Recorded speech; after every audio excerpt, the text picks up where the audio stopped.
Eu me chamo Beatriz, sou extensionista de psicologia do projeto Se Trata Obesidade. Hoje traremos no nosso curso a palestrante Jéssica Bulcão, onde ela falará sobre a atuação do enfermeiro na prevenção e manejo da obesidade na atenção primária. Jéssica é acadêmica de enfermagem no Centro Universitário Estácio do Ceará. Ela é bolsista do projeto de iniciação científica Saúde Mamária Acessível para Surdas. É membro do grupo de pesquisa em saúde inclusiva na Estácio do Ceará, extensionista e coordenadora do projeto Se Trata Obesidade no Hospital Walter Candídio, vinculada ao UFC. Participou do grupo de pesquisa e extensão em biossegurança e controle de infecções na Estácio do Ceará. Todos tenham uma ótima palestra. Olá, meu nome é Jéssica Farias Bulcão, sou extensionista e coordenadora do Se Trata Obesidade e vim falar um pouquinho com vocês sobre a atuação da enfermagem em programas de combate à obesidade. Vou compartilhar aqui com vocês a minha tela. Pronto. Nosso tema, né, atuação da enfermagem em projetos de combate à obesidade.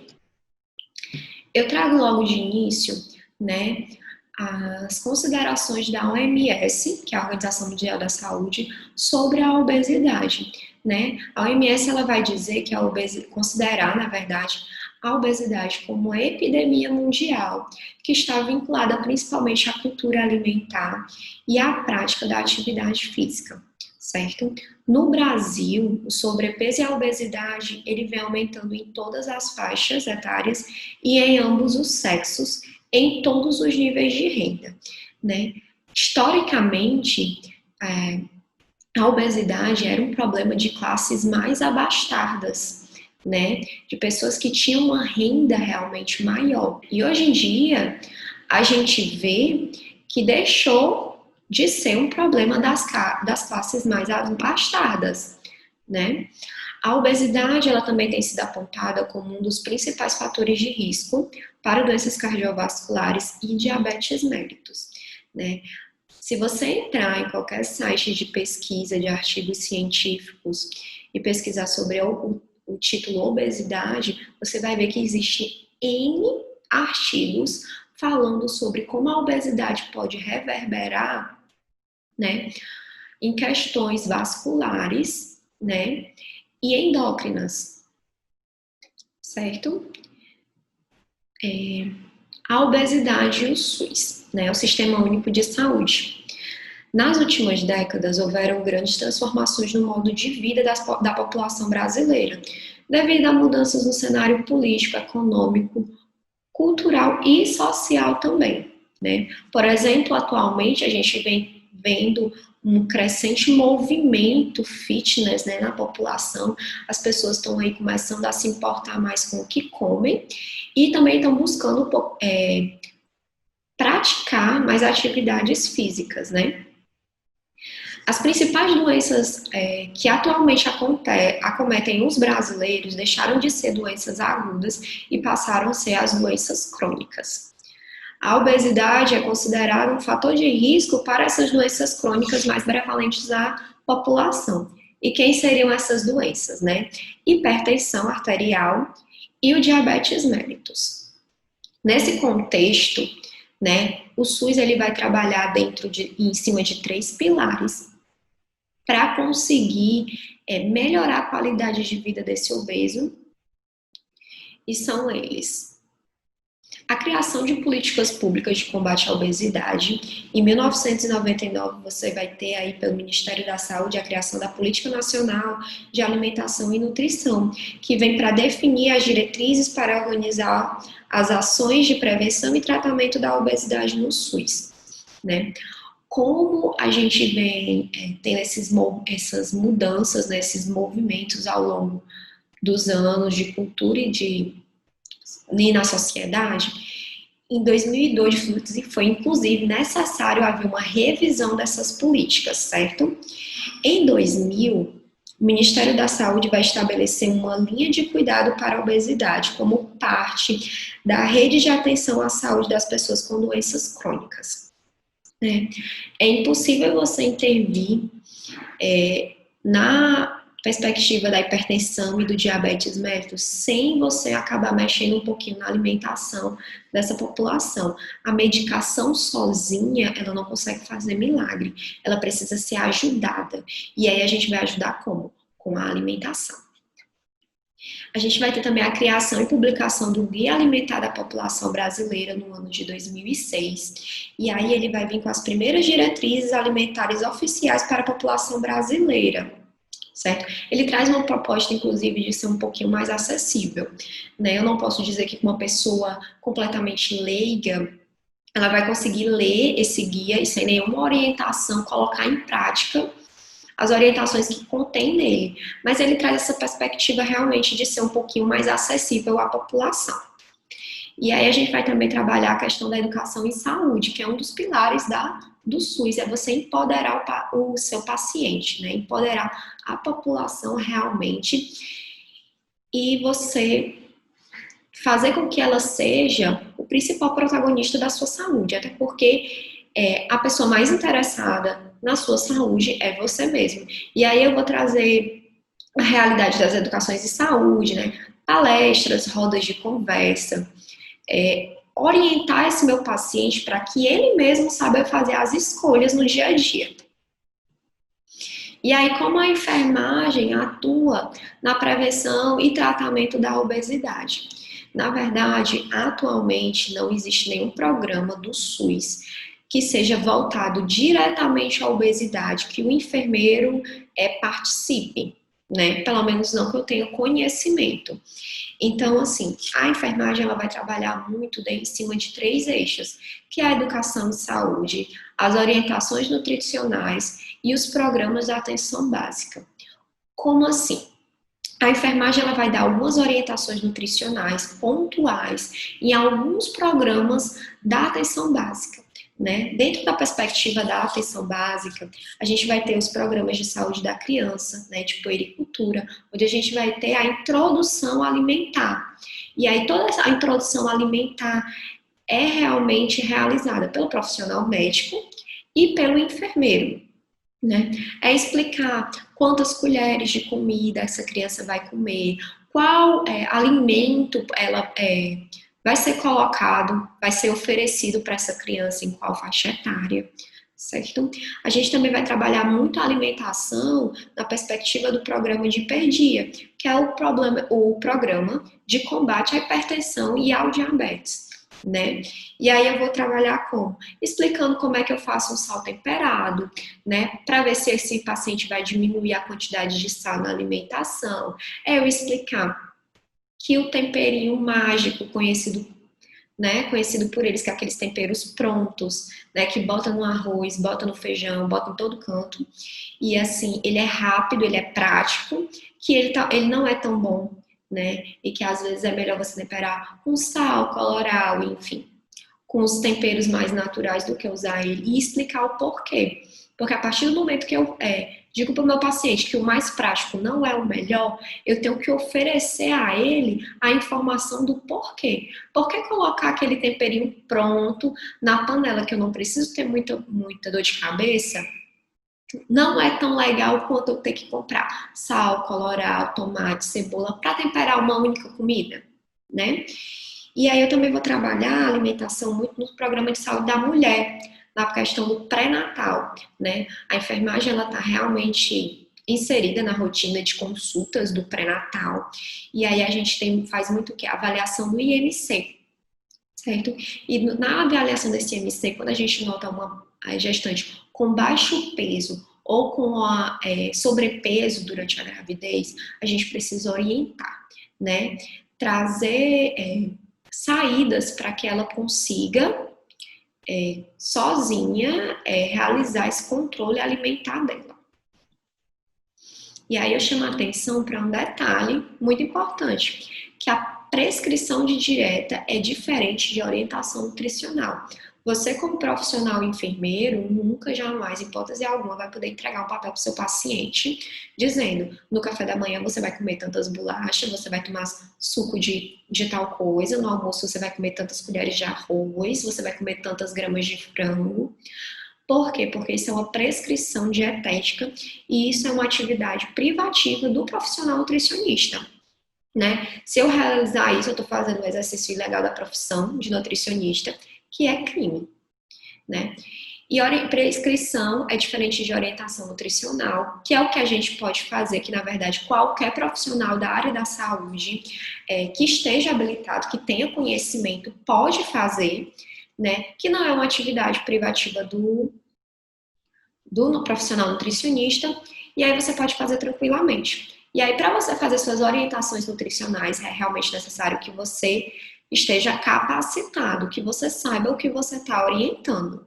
Então, aí, para ajudar a gente, existem, assim, dois guias maravilhosos. Um é o Guia da Alimentar para a População Brasileira, que já foi citado aqui, e a Alimentação Cardioprotetora, que é o Manual de Orientações para os Profissionais da Saúde Básica. Então, assim, ele não é voltado para o profissional nutricionista.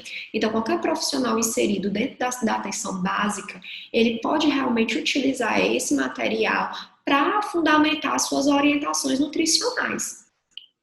Geralmente ele não é muito conhecido, né? O mais conhecido realmente é o Guia Alimentar.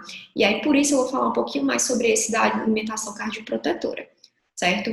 Esse manual, ele é dividido, ele divide os alimentos em cores, certo? E ele traz recomendações para cada alimento de cada cor. Eu trouxe aqui um exemplo, o grupo amarelo, né? Que aí ele vai dizer que o grupo amarelo são os alimentos que devem ser consumidos com moderação, né? Então ele traz essa classificação do consumo do grupo.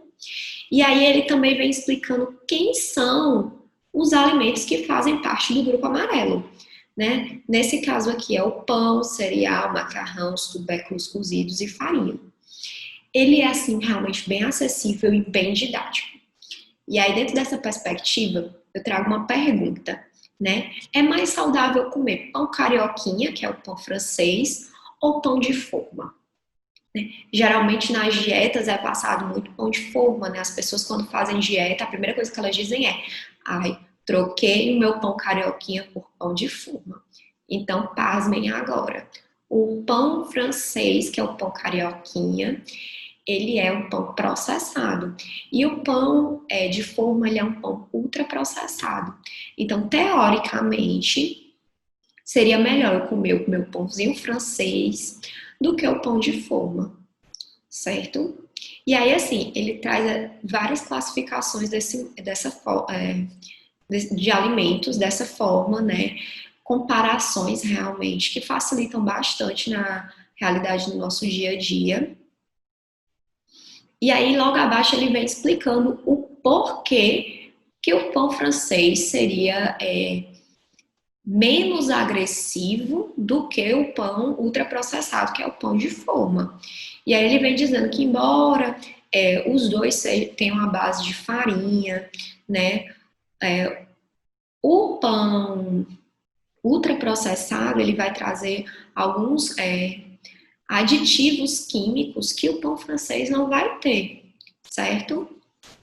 E embaixo ele também vem explicando que, apesar de fazer parte do grupo amarelo, cujo consumo deve ser moderado, deve-se evitar o consumo de doces diariamente.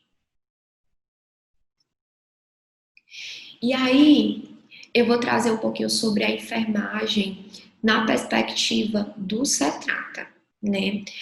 Dentro do Cetrata, a enfermagem trabalha com equipe multiprofissional. E aí a gente vai auxiliar no tratamento da obesidade numa perspectiva de nutrição comportamental, né?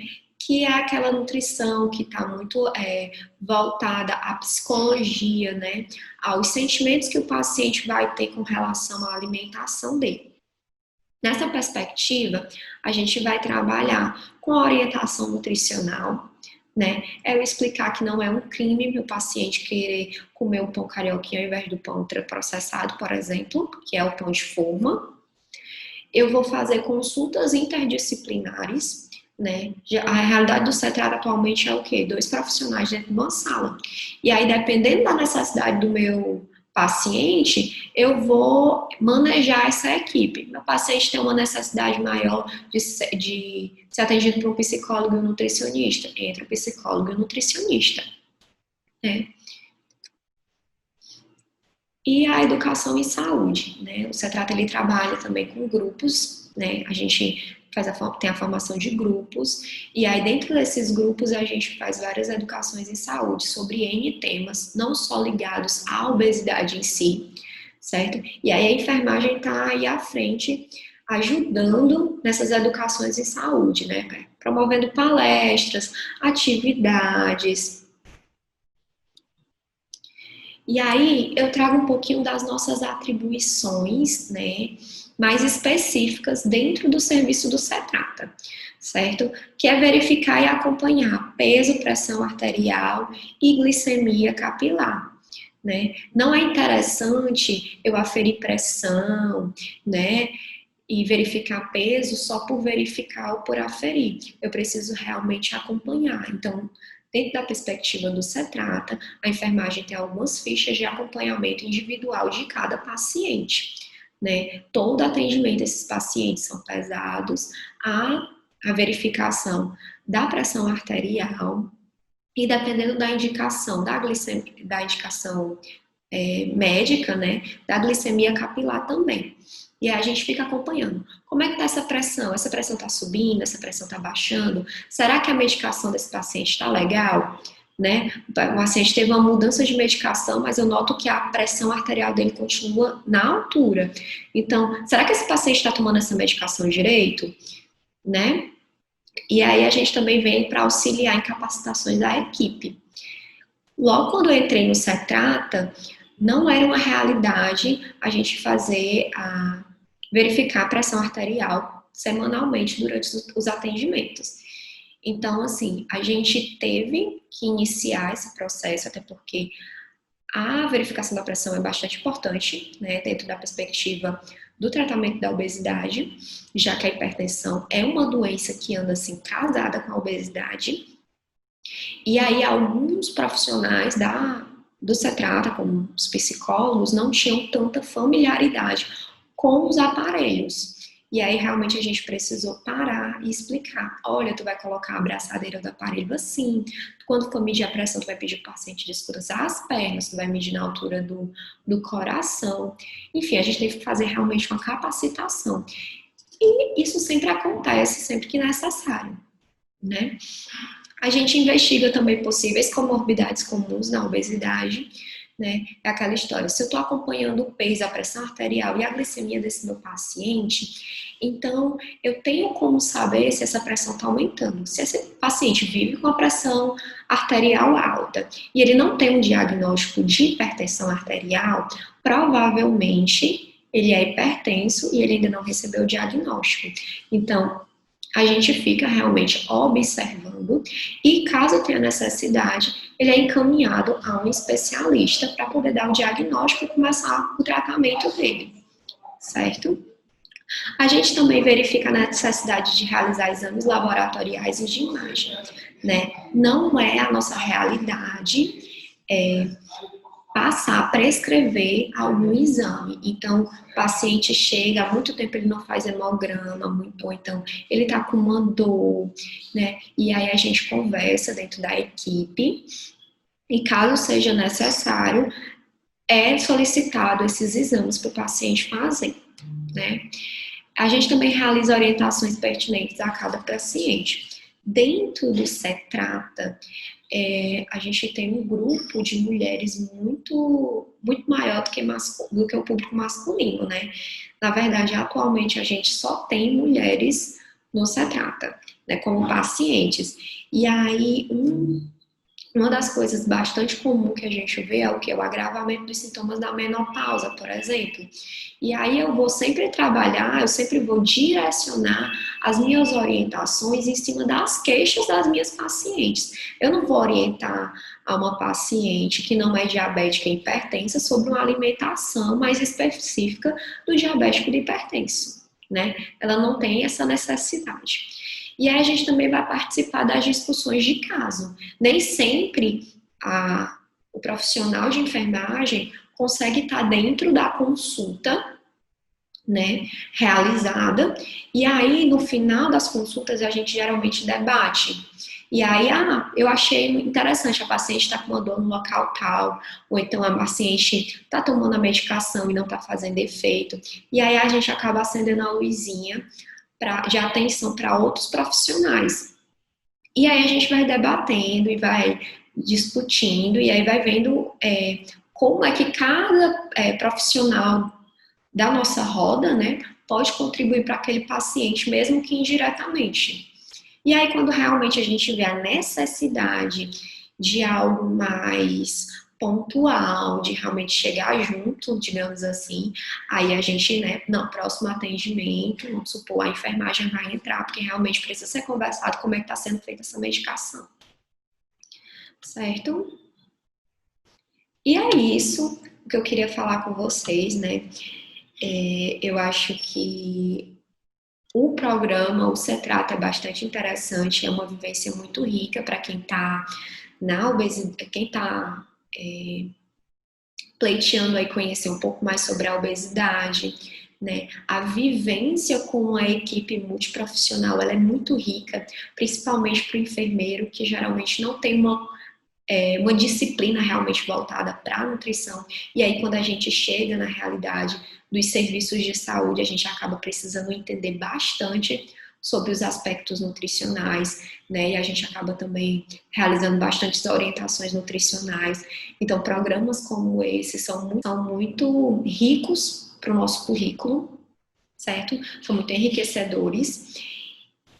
E eu acho que era isso que eu queria conversar com vocês. Eu espero que tenha sido esclarecedor, né, que tenha ajudado. Me ponho totalmente à disposição para responder qualquer dúvida que tenha ficado. Obrigado.